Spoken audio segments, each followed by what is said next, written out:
You wanted the best. You've got the best podcast, the hottest podcast in the world. The Chris Voss Show, the preeminent podcast with guests so smart you may experience serious brain bleed. The CEOs, authors, thought leaders, visionaries, and motivators. Get ready. Strap yourself in. Keep your hands, arms, and legs inside the vehicle at all times, because you're about to go on a monster education roller coaster with your brain. Now, here's your host, Chris Voss. Hi, folks. This is Voss here from thechrisvossshow.com. Let's see there. There you go. She's a little late to the party today, but welcome, the Iron Lady sings it. As always, welcome to the show, my family and friends. The Chris Voss Show, for over 16 years, now going on 17 years, nearly 2,100 episodes, we're bringing the Chris Voss Show. As always, the smartest people on the planet, the CEOs, the billionaires, the White House presidential advisors, the Pulitzer Prize winners, the news agents.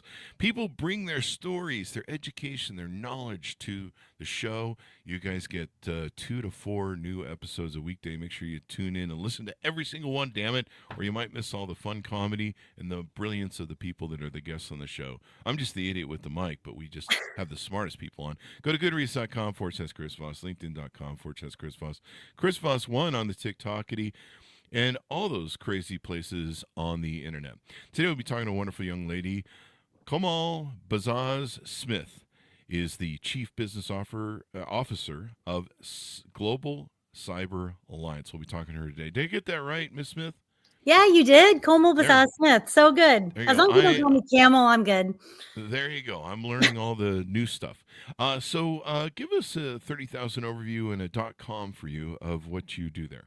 Yeah, so I'm as you said, I'm the Chief Business Officer, but really what we are is we're an international nonprofit, and we view being safe online as a fundamental right. And so, yeah, I mean, it's one of those things. If you're going to be online, you should be able to be safe. You should feel comfortable engaging with the internet in a way. Where's the fun in that?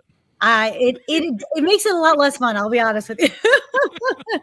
I like living on the edge. Yeah, well, we live on the edge on an everyday basis, so we're trying to reduce that risk just a teeny bit for you. There you go. That's basically what we're trying to do. We're trying to, we work with a ton of different kinds of communities. We're trying to keep the internet a little bit safe as much as we can. And we try to help people and organizations be more safe online. That's really, at the end of the day, what we're trying to get done. There you go. And you need to be safe online. There's a lot of dangerous stuff online. A lot of dangerous stuff coming through the emails, clickbait, all sorts of different things. You click the wrong thing, man, and suddenly your computer's taken over. You could go down a rabbit hole. I mean, I keep thinking about it like with my mom or with my kids. Yeah. Before I gave my kids a phone, I had to really think about that. Like, what does that actually mean? What am I exposing them to? It's great because they have so much opportunity, but there's a whole host of other things you have to think about too. So we're all the same. Yeah. I think I saw one time a thing where when a young person, maybe 12 or 13-year-old kid, as soon as they can get on Instagram, I think 13 is the new age or something like that, or it's supposed to be. Let's put it that way. I mean, you can do whatever you want. Yeah, it's supposedly 13. The rule is supposed to be 13. Right. Wink, wink. And I think they know that and profit from it. That's why I'm being sarcastic. I know TikTok kind of got away with it, and then they didn't. I think they got fined a bunch of money for underage applications. But no, as soon as they get on, within minutes, they have, dudes that are pedos, hitting their DMs. Yep. And, parents really have to think about this stuff. They really need to, decide. I have one friend who's got 2 or 3 daughters, and they're fairly, impressionably young, and I think in their low teens. And, he has to explain to them some of the girls and some of the activity on Instagram that they see that this isn't normal. This isn't what you're supposed to do. And this is, maybe a unique group of people. But, I can see as a father, you don't want your daughter on OnlyFans. You don't want your daughter on it. You don't want your son on lots of things. Yeah. I mean, there's a whole lot of, education that happens, and we don't really work so much with the super young folks. But at the end of the day, we do have tools and platforms that sort of work with younger folks. We have something called Cyberflex. We have toolkits for kind of individuals and small, medium businesses. But at the end of the day, like, how do you keep yourself safe? What are the kinds of things? How can you make it as easy as possible? So those are just some of the problems we try to tackle over There you it. go. What I do is I cover myself in tinfoil and then put a tinfoil hat on, kind of like that scene from How does that work Signs out for with you, Mel Chris? Gibson. Good. I don't know. I think it's working.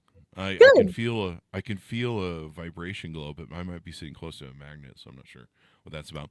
So you guys' intent is to work with communities and improve the internet, and help people and organizations be more secure online. So you guys have a community that people can join and get involved in. Tell us how people can get understand that better. I noticed there's a download here of your overview and different things you're trying to accomplish. Yeah, no, absolutely. So, you can join you can go to globalcyberalliance.org and become a partner. We have a lot of different ways that we work. So basically at the end of the day, we're trying to keep the internet safe. We're trying to do a couple things to make the internet more improved, and we're trying to keep people safe online.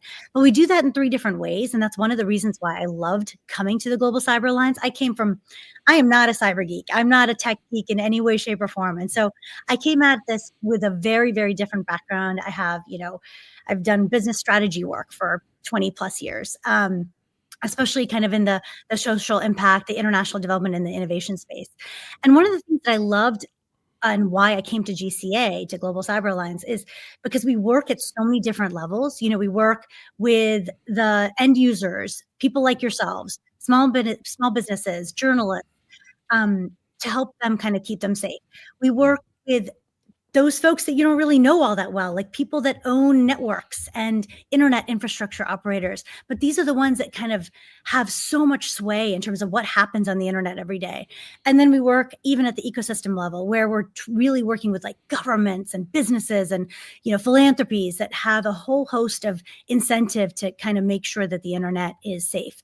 That said, there's not that much money that's going into making sure that the internet is safe. So, we're trying to create awareness around this issue. We're trying to make sure that people know that there's a lot of vulnerabilities in the internet. We're trying to make people understand sort of what is at stake. So, you and I are on a podcast. We're on a platform where we're leveraging the fact that the internet is running and it's secure and it's okay and Wi-Fi is working and all of that. But if that gets crashed down, and all the things that we do online every day, that can get interrupted in any 1 second. One small mistake can make that go away. And so we're just trying to make sure that's secure. Definitely. I mean, a few months ago, I had I was checking in on my Bank of America account. Or no, what it was is a couple months ago, I got a message on my email, and I have an alert when it gets below a certain point to let me know, because you don't want anything to bounce. And I have multiple bank accounts for the businesses and for me. And so my Bank of America account sent me an email, and it said, you're below your threshold. And I'm like, that's what? Weird. And so I knew there's a lot of money in the account. Yeah. So I'm like, where'd all that money go? Yeah. So I open up the app, and it doesn't even have an amount for me on my account. It just has dash. Oh God, that's really not good. And I'm freaking the hell out, going, maybe I've been hacked. Maybe I have no idea. Where's my money? money? Right. I sound like a mob guy. Where's my money? And so then I looked at I started panicking, freaking out, because it's money, and you need it. Yeah. And so then I looked at Bank of America's website, dash. I'm like, what the hell? And so fortunately, I kind of went, there's outages, and I'm so used to outages. Before I called them, I looked on the internet and I Googled Bank of America outage, and sure enough, they were down for 2 or 3 hours. And if you remember, this was like a month or 2 ago or something like that. Yeah. But yeah, it's I was, having some heart palpitations for a little while. Yeah. Well, it's interesting. I think we don't really think about it every day. I mean, okay, so I don't know if I'm a sadist or what, but I love working on these like big, complex problems, things that really can't be solved at the end of the day. And so this is one of them, right? Like, how do you actually make sure that the internet is secure? Just a small little, tiny problem. And, in I don't know if you remember, but in July, there was a huge outage. all across the globe. It just was this big, huge internet disruption. Mhm. And about a month later, in the Atlantic Monthly magazine, there was a guy named Mateo Wong, and he wrote one line, which I'll just say is, a single company erred a single time, the web buckled and the globe shuddered. Yeah. And that's it. At the end of the day, that's kind of what we're talking about. We're talking about one internet disruption, which, just demonstrates the vulnerabilities that we're dealing with every single day. It can cost millions of dollars. It can shut down hospitals. It can result in preventable deaths because of the shutting down of the hospital. It disrupts critical services. So we're just trying to make sure that people think about, how do you invest in something so that you can make sure that what we are using every single day to live our everyday lives is safe and secure.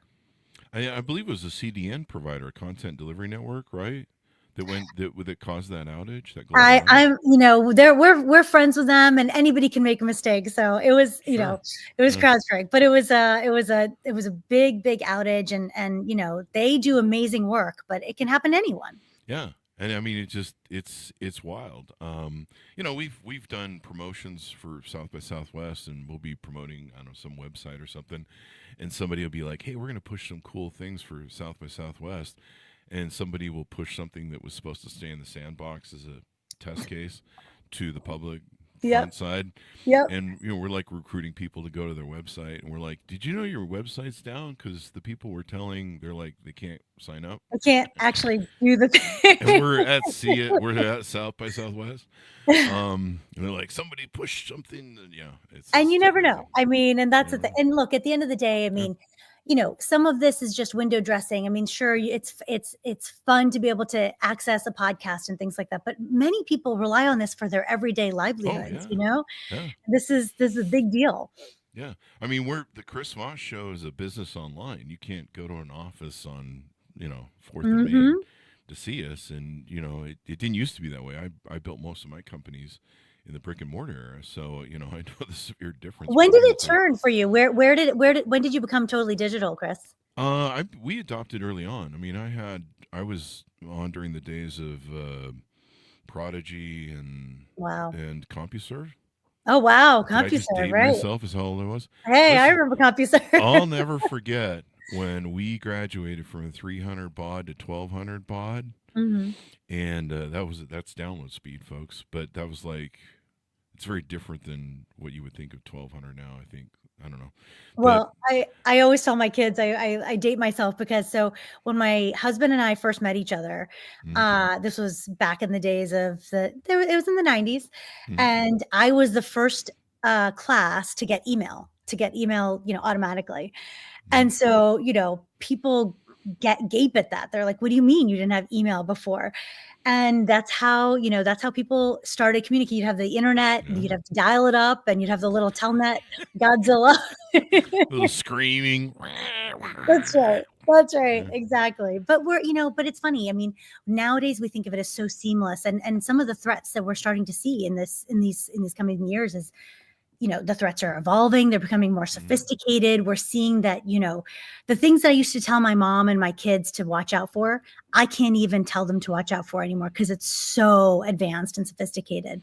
So, the internet it's evolving. It's becoming even more seamless. It's becoming even more intricate. And, folks are using things like AI to make it even harder to catch, criminals and cybercrime. That was the next thing I was going to run by you. It's funny. Just a few minutes before the show, I was checking my emails before we came on, and I had a email from Walt Disney, which is weird because I think there's Disney Plus or something, right? And so I got this thing, and it says My Disney on it. Please review your payment information. And you're like, and I'm not subscribed to Disney. I don't subscribe to Disney Plus because I don't have any jokes for that. Anyway, just cause you don't. That's fine. I'm traumatized every time I look at Disney or Mickey Mouse. I don't know why. It's just a scar. It's a big mouse. Clowns. Mice can be scary. It is a big mouse. You have a good point. Now I'm even more terrorized. Thanks for pointing. I'm just making shit up, people. So I got this message, and I was like, "What the hell?" And of course, I looked at it, and it has about. I've got it pulled up here. It has about 30 to 50. It's like I-1000JK1SEL. The So you can .com is see it like very odd, 50, right? yeah, very, very often. And it's from salesforce.com in the end, which is probably somebody's database. And That's I right. was just like, Exactly. yeah, that's I'm not, gonna delete that and that's report John. not from But Disney. nowadays you can't necessarily do that, right? So Yeah. that one was really obvious, but Mhm. there are lots of times where I get emails and one of the things that we try to focus on in our nonprofit, because again, we're trying to help those that are super vulnerable. There's folks that like big organizations or even profitable ones like yourselves that can handle maybe one hack or one Mhm. small scam or something like that. But there's so many tiny mom and pop stores that just Mhm. literally would be wiped out. They would be bankrupt if something happened to them. So, Yeah. it's scary stuff because you just don't know what you're clicking on half the time. Yeah, we've talked about a lot on the show where we have people that are getting ransomware, and Yep. it's not just it's just not the big agencies that can pay money. It's the small mom and pops, and they can't afford to They pay can't afford ransomware and to. all, and they usually Hmm. don't have their shit backed up. I mean, Yep. there was a long time where we lived on the edge, and every now and then we'd lose something, and we'd have to call up GoDaddy and go, "Please, can you figure out our backup?" We even pay them for it, but yeah. But I And mean, you're so, talking about like, back in the day in my previous job, I was doing international development. And so, mhm, I'd work with places like the World Bank or US Agency for International Development. And we're talking like tiny two-person shops in a village in India. oh They've wow, got no disposable income. They've got no backup. They've got yeah, no GoDaddy. So, the minute a scam comes in or a misinformation rumor hits them and they are, targeted, they can lose their livelihood. They can mhm, lose all of their, savings, and they can lose their reputation, which is yeah. horrible in a tiny community. Yeah, you don't want to lose your reputation. No, nobody wants to lose their You know, reputation. yeah, it can happen. And AI, I think, is going to make everything worse, isn't it? When it comes to these scammers and these different techniques they can use It's to trick interesting. people. So everybody talks about AI. I mean, all of our Mhm. funders are like, AI is the next big thing. And it is. I mean, it absolutely is. But at the end of the day, it's run by the internet. If the internet Mm, shuts down, there's no AI. And so one of the things that I've been trying to talk about with, some of our stakeholders and some of our communities is how do you think about the internet? How do you make that more safe? And then maybe if we can make it more safe, then AI can actually be used for good rather than just leveraged by cyber criminals and folks that want to do bad things on the internet. mhm, mhm. So, how do people get involved with you? Is the idea behind this that everyone should get involved? I mean, who's your targeted client base? Everyone Well, hey, should you get told me you involved. know a lot of Sounds good. billionaires. So if There you go. Keep the billionaires. I don't know. That didn't turn out too well for Twitter, so I don't I know. know it didn't. I mean, there's And there, Jack was there's a piece lots. of shit too, so that's my opinion. There are so many paths. But yeah, no, there's lots of ways to get involved. I mean, come to globalcyberalliance.org, click on the link of getting engaged. There's a partners and how to work with us part of our website. We welcome emails to kind of come and talk to us. There's folks that we would really love to have people come where they either have a solution that they can help support the keeping of the internet safe, or there might be people that have funds that really want to help donate towards addressing this issue. But in any way, shape, or form, if you're engaged in this work in any space, I would love to talk to you. And at the end of the day, the internet's not magic. I mean, we think of it as just you click a button and all of a sudden I can speak to Chris Voss and Mhm. we can talk to people all across the globe. I remember the time when you used to have to write in the blue letter in the mail and send it to Par Avion, and you never know when it's going to get there. But it's actually, the internet is magical, but it is not magic. And it's actually held up by, tons of folks in the shadows. There's like the underbelly of the internet where people are, working every day to keep it safe, and they need funding and they need sustainable ways to keep doing what they're doing. There you go. And I just signed up with your Mastodon. I think it's your Oh, Mastodon fantastic. community. Excellent. There you go. I appreciate Pretty cool. And so people can sign up with that. They can get involved in the community that's on there You can and all sign that up good via stuff. LinkedIn. You can come to us through Twitter. You can come through us through Mastodon, Blue Sky. I think we Oh, also you have an guys on Blue Instagram Sky? account. So please come join us at any time. We welcome it. Yeah, and I mean, basically, this is one of those things where if you want to influence what's going on your internet and the importance of it, you got to have a vote. You got to have Mhm. you got to get in there, and I think we're all steward. I always say we're stewards of our democracy. All of us as as Americans. That's why we're all given a vote. That's right, and so And much of so democracy is happening online at this time, so that's true. use that vote, right? Yeah, use that vote, but you need to also care about what's going on the internet, because it's there's evil players that want to dominate it or take it over or use it for ill will, and there's constantly with Bitcoin and different cryptocurrencies, there's different ways that people are moving money that maybe is illicit and all that good stuff. Yeah, no, and Um, I think one of the things I always try to tell people, I mean, especially, like I said, my mom or my grandparents or somebody that just is like, what is all this computer stuff you're doing? And the thing is, nowadays, the internet is our lives, right? It's mhm, not a separate thing. It's not like, oh, I have an online life and I have a in real IRL. It's one and the same. And so what I really try to tell folks is it isn't just up to those computer geeks over there and their hoodies and their sneakers and their sweatpants. They're not solving all the problems. I mean, they might be solving some of the problems, you but just like we're shamed to how I dress. you have a button-down shirt, Chris. You're all good. Normally I'm in a t-shirt. I just do this for the show. Yeah. Oh yeah. I am casual all the way. But yeah, it's up to all of us to kind of make sure that it's not just the strongest that keep ourselves safe, but all of us. Mm-hmm. Yeah. Definitely.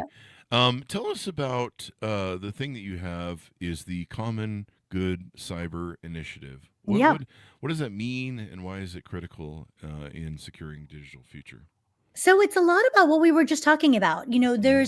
The internet is not magic, right? So there's all these folks that are kind of working in the shadows to make sure that the internet is safe. There's nonprofits that are working on it. There's civil society organizations. There's individuals like people in universities that two people shops that are kind of making sure that the time on the internet that you see on your screen is always kept up.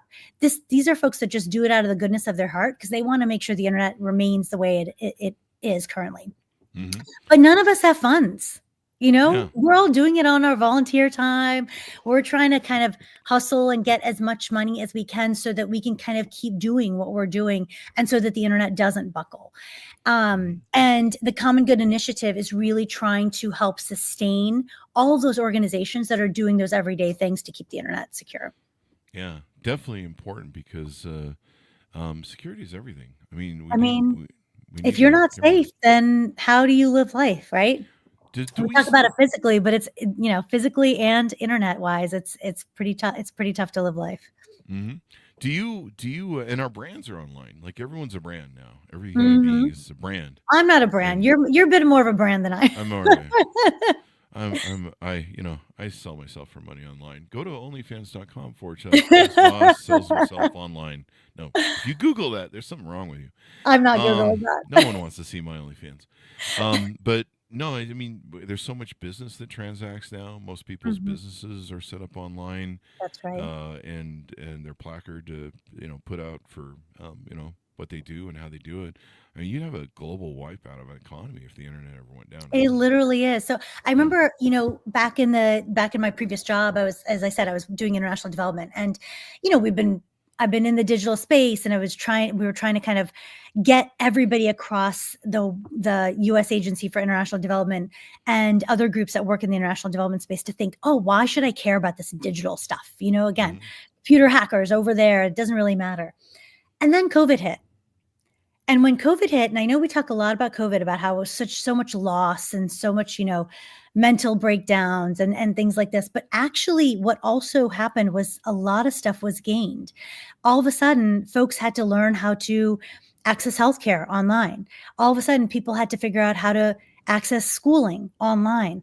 All of a Hmm. sudden, people had to figure out how to access finances online and build their businesses online. And so I mean, you'll see a huge, huge increase in people that are online using it for everyday things after COVID. And I think that just made it very, very clear how integral the world is in terms of dependency on the internet. Yeah, it's. I mean, we're dependent. I wake up in the morning and then I'm like, okay, what's What's the on first the thing you do? You check your internet? email. Yeah, even my phone is based on Google Voice. Mhm. So it's all internet. My phone, my calling, my calls that come in. It's all on the internet. If that internet goes down, you're kind of just sitting on your computer looking at it, going, "Well, you're not worth much." And you're looking at your Anyway. phone, which is even more valuable sometimes, and it's not nothing. If it's able to get on. Yeah, but definitely waking up one day and looking at your bank and seeing all your money gone definitely wakes you up to the fact Definitely that you're wakes like- you up. Exactly. you're like, I mean, thank God it was only like 2 or 3 hours and everybody was reporting it. So I'm like, okay, just calm down, just calm breathe. down, wait for the outage to Internet react. outage, you'll get your money back. Somebody in the bank had to restart a computer system, and then all of a sudden Yeah. everything came back Have you online. tried turning it on and off again? You're If you try turning It's the almost internet off, always the solution to everything. do we still control the internet? Does the U.S. still control it? I know there was. No, the internet is this, multi-stakeholder, vast, interconnected network. And that's part of the problem, right? Like if one government owned it, then we could maybe solve this problem. But no government owns it. So it's everybody's responsibility, which means it's nobody's responsibility. Wow. So, we're trying to solve this very, very large problem, but we're working at it little by little, trying to talk to lots of governments, trying to talk to people like yourselves, trying to get everybody to understand sort of the thing that we're trying to do and what's at stake. And so hopefully more and more people will join the fight. Definitely, because if you don't, we're all stewards of it. So if we don't have a plan or stake in it and make sure that we try and influence what it should be to protect stuff. I mean, do we need to, I've always joked that we need to maybe have a death penalty or maybe one of those Iran extreme punishment sort of things for people who are hackers and cybersecurity violators, people that, prey on others. The folks that prey, especially on the super young or the super old, there's a I don't know what happened. I don't know where they went wrong, but Who hurt the them? fact that they're okay with doing that is horrible. Yeah. I think we need stronger laws. Yeah. I think maybe if you're a hacker and you steal a couple million from people, we get to take your hands so you can't hack anymore. Move to a different country and maybe you can kind of get those laws going. Yeah. But some of it can be like I'm sick of regulated. it. Some of it can be laws, some of it can be regulated. But I mean, at the end of the day, nobody really, like I said, nobody really owns it. So what laws do you put in and how do you enforce it? And who are the things, how do you do all that? So I think that's the kind of stuff. I mean, there are folks that focus on cybercrime and they find these criminals and they do stuff with them. I don't really know what they do, but hopefully we can catch more and more of them. Yeah, I just think there needs to be stricter laws.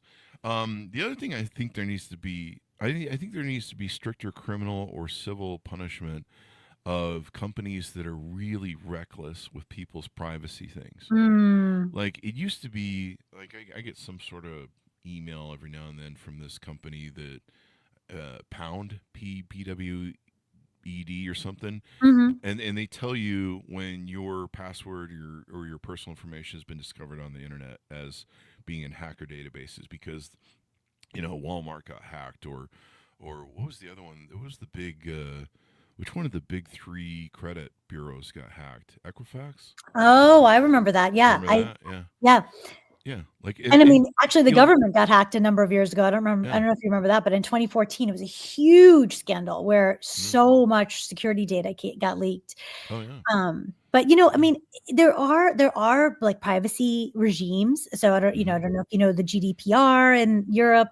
There's actually one in the US called CBPR. So there are rules, but it's hard to enforce them. And I think we need better laws. We need better laws. We need better regulatory systems. But I think that's part of the whole point about the internet is like it was this wild west for so many years, right? Like it was just this thing that grew and it was organic and beautiful and people were building things and innovating and it's been fantastic. But I think we've reached that nadir where we're kind of like, okay, now we actually might need some norms and some rules and some structure around all of this stuff. Yeah. Copyright stuff, AI has got lots of lawsuits going against it where people are like, hey, you scraped the internet, you stole our music, you stole our art, you stole, they're scraping books, they're scraping everything. They probably scraped the Chris Voss show.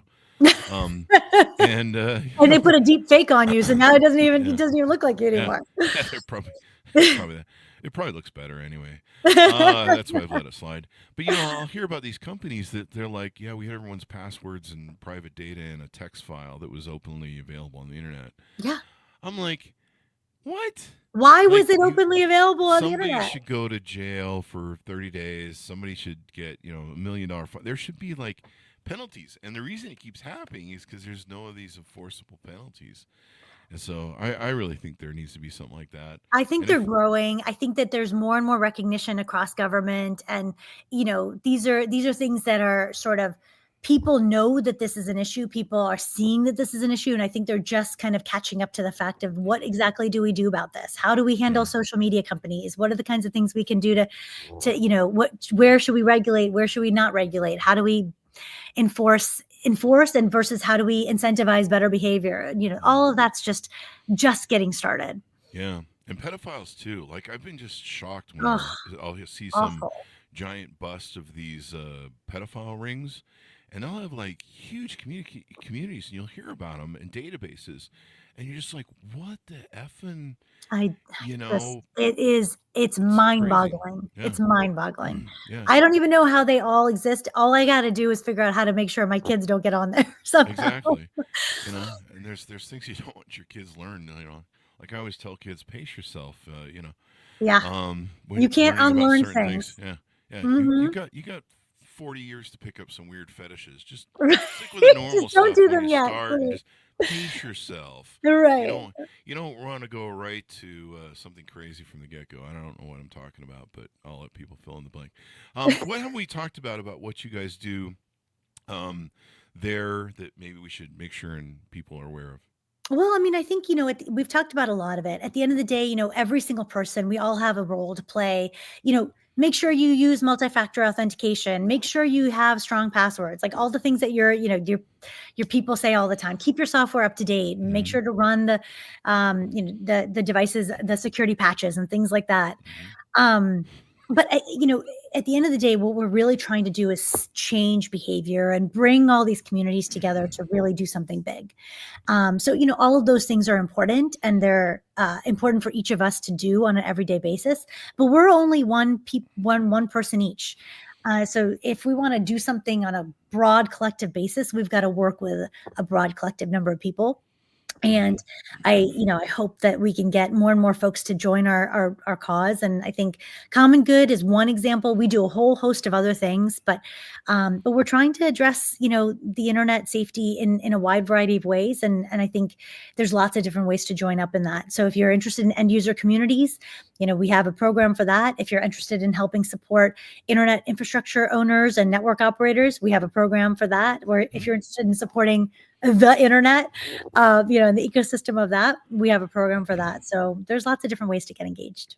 People are like, now I got to manage the internet too? Yeah. I'm still trying to put up forest add it to your fires. to-do list, Smokey the Bear guilted me about how it's my fault for forest fires. I'm just trying to put those out. Now I got to put up the internet? No, you know what? You don't. Just engage with us, and we can help do that for you. There you go. Well, just be a part of the team. So there you go. Yeah. I spend most of my weekends and nights out in the forest trying to keep, Do you? Chris, where are you located? I try to keep Smokey the Bear happy because when he was a child, he's like, only you can prevent forest fires. I remember those commercials. I'm 8. I'm 8. What the hell? How am I responsible? I'm going to live with this guilt for the rest of my life. Yeah, I'm traumatized by Smokey the Bear. I love Smokey the Bear. Yeah, I love him. He's a wonderful guy. But are you where are you? Are you close to lots of forests? No, I'm just doing a bit. So okay. I'm in Utah and Vegas. So that's beautiful. But yeah, I just let it burn. I don't care. I give up. I'm going to pretend that I didn't hear that. F that Smokey the Bear dude. Freaking gaslighting me that only I'm in charge of forest fires. What a hey, it lit a fire under your butt, didn't it? It did. Yeah. There you go. The ad worked. You still remember it 40 years later. Beat me to the punchline of that one. So there you go. Get a fire under your butt, folks, and join the Global Cyber Alliance. Give us the .coms as we go out. Tell people how they can onboard with you guys or reach out for more information. please come join us, globalcyberalliance.org. We welcome you. We welcome lots of folks to kind of engage with us, donate to us. We have lots of different programs that you can engage with and help us build up all of the different things we're trying to do to make the internet safer. There you go. Make the internet safe, especially for Make your the kids. internet safe. No small feet. I can't imagine. My brother had a beautiful young daughter and son, and he, for the longest time, he wouldn't let him on the internet. And I'm like, you almost. I mean, this is the age of these kids grow up on the internet. You almost have to let them have it. Yeah, it's a tough But balancing act, Chris. It's like, yeah, you want to get them engaged, you want them to know how to do it effectively, but at the mhm, same time, the minute you open that door, you can't close it again. So yeah, it's a tough balancing act that we all struggle with every day. it definitely is. It's pretty crazy how all of it is out there. Well, thank you very much for coming to the show. We really appreciate it. Thank you so much for having me. I really appreciate it. Have a There you wonderful go. rest of your day.